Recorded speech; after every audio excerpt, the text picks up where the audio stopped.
బంగారం ధర జిగేల్మంది. పసిడి పరుగులు పెట్టింది. పైకి పై కదిలింది. బంగారం కొనుగోలు చేయాలని భావించే వారికి ఇది కాస్త బ్యాడ్ న్యూస్ అనే చెప్పాలి. అంతర్జాతీయ మార్కెట్లో బంగారం ధర తగ్గినా కూడా దేశీయ మార్కెట్లో పసిడి పైకి కదలడం గమనార్హం.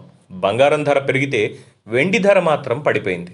హైదరాబాద్ మార్కెట్లో గురువారం బంగారం ధర పైకి కదిలింది. 10 గ్రాముల 22 క్యారెట్ల బంగారం ధర ₹240 పెరిగింది. దీంతో 49,090 రూపాయలకి బంగారం ధర చేరుకుంది.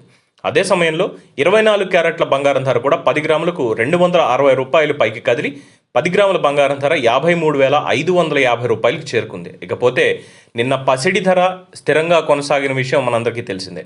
పసిడి ధర పరుగులు పెడితే పాపం వెండి మాత్రం దిగొచ్చింది. కేజీ వెండి ధర ₹100 తగ్గింది. దీంతో 67,900కు కిలో వెండికి క్షీణించింది. పరిశ్రమ యూనిట్లు, నాణ్యత తయారీదారుల నుంచి డిమాండ్ మందగించడం ఇందుకు ప్రధాన కారణంగా చెప్తున్నారు. వెండి ధర పడిపోవడం ఇది వరుసగా రెండో రోజు కావడం గమనార్హం.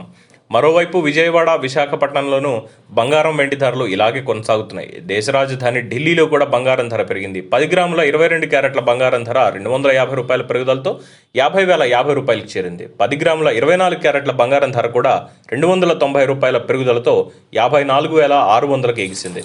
వెండి ₹100 తగ్గుదలతో ₹67,900కు క్షీణించింది.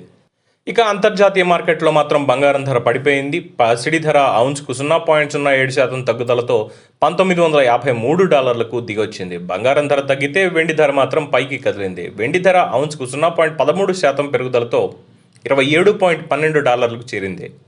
ఇకపోతే పసిడి ధరపై ప్రభావం చూపే అంశాలు చాలానే ఉన్నాయి. ద్రవ్యోల్బణం, గ్లోబల్ మార్కెట్, పసిడి ధరల్లో మార్పు, కేంద్ర బ్యాంకుల వద్ద ఉన్న బంగారు నిల్వలు, వడ్డీ రేట్లు, జ్యువెలరీ మార్కెట్, భౌగోళిక ఉద్రిక్తతలు, వాణిజ్య యుద్ధాలు వంటి పలు అంశాలు పసిడి ధరపై ప్రభావం చూపుతున్నాయి. ఇవి ఈరోజు ఉన్నటువంటి బంగారం అప్డేట్స్. మళ్ళీ రేపు కలుద్దాం. ఆద్య టీవీ, మీ పవన్ కృష్ణమూర్తి.